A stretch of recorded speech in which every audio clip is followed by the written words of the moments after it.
We need a person that's more inclusive, and that's me. Well, we are now just 16 days away from the recall election. Several Republican gubernatorial candidates turning on each other this week. Caitlyn Jenner says Larry Elder should drop out of the race for comments he allegedly made about women 2 decades ago, referring to a poll. And former San Diego Mayor Kevin Faulconer also attacking Elder, saying he's not fit to be governor and has challenged him to a debate. Jenner and Elder have declined to debate any of the candidates.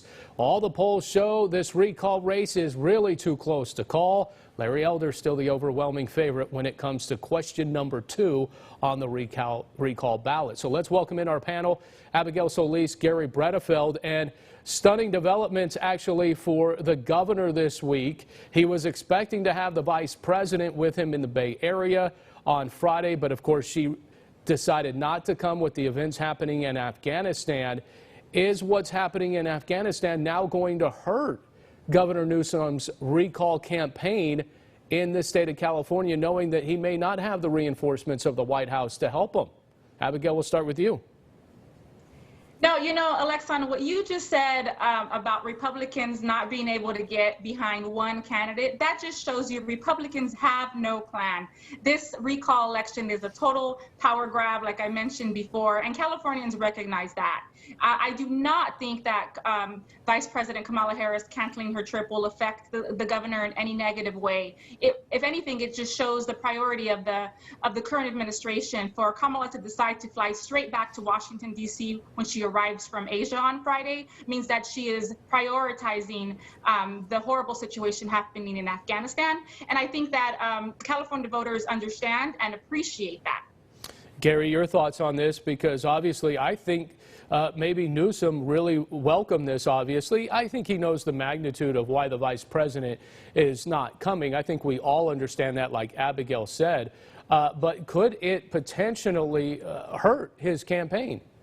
Well, frankly, I certainly understand as well. But the fact is, Kamala Harris and Joe Biden are the most incompetent administration we've had in a long time. We just had 13 Marines killed outside Kabul. She had campaigned with him. It would be more reflective of the fact that he's also an incompetent governor who's destroyed this state and children. So the recall needs to happen. Larry Elder, I think, will be elected. Larry Elder is a fantastic candidate. He's a terrific conservative, and he has the ideas and the plans that really are going to turn this around, from getting rid of mandates to dealing with the crime and the homelessness in our city, in our state. And he needs to be recalled. Well, real quick then, you know, there were comments made by Larry Elder about women a couple of decades ago on a podcast. Of course, he's said other things when it comes to law enforcement as well. You know, the thing is that the polls suggest that Larry Elder is the favorite, but he's not debating. Caitlyn Jenner is not debating. Is that hurting them in this case with voters? Well, I don't think it's going to hurt Larry Elder. And, you know, I'd love to talk about Gavin Newsom's history of having sex with his campaign manager. We can go into all the dirt. The fact is, let's focus on what's really important. Improving the state of California and acknowledging the tremendous damage that this governor has done by releasing 90,000 criminals, the homelessness that he created throughout San Francisco, all of the damage he's created with lockdowns and destroying kids and their education for 15 months. That's the bottom line.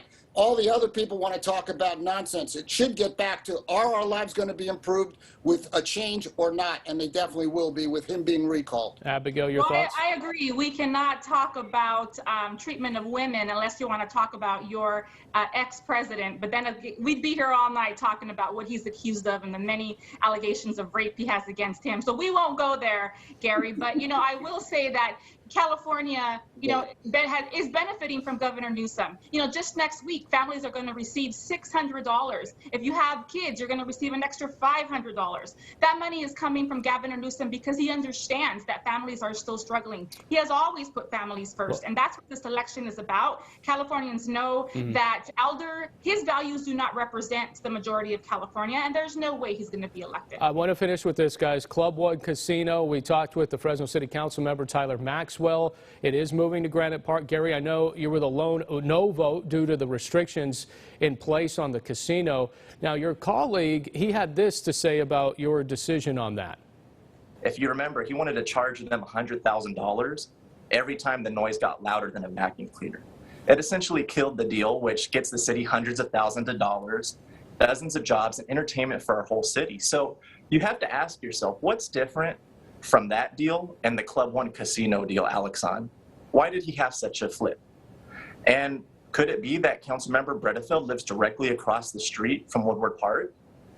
It just seems to a lot of folks, including myself, Alex on, that Councilmember Bredefield doesn't care about your concerns if he doesn't own property in your neighborhood.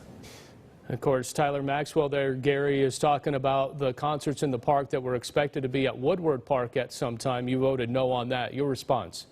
Yeah, this is nothing but a distraction. Let me tell you something.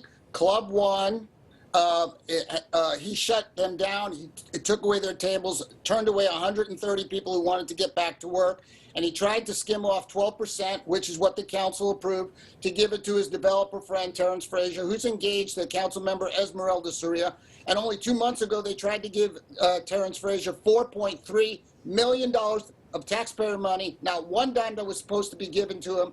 And the only reason why they stopped was because they're under investigation by the District Attorney Lisa Smith-Camp for Brown Act violations related to Granite Park. And this Woodward Park bringing it up is just a complete distraction from their own corruption. Abigail, real quick, we got about 20 seconds. Your thoughts, should Club One have restrictions or should they be fully open? The community is obviously concerned about traffic, possible crime, high alcohol consumption. All of those are very valid concerns. And the City Council of Fresno did the right thing by recognizing and considering those concerns while making this decision. You know, this casino will bring 170 jobs immediately. I think this was a really good compromise, which is what it's all about, considering everything we have to take into account here. All right, we got to cut it there. Gary Bredefield, Abigail Solis, thank you so much. Appreciate the time. Well, still to come, it's an image worth much more than 1,000 words. We're going to have our tweet of the week next.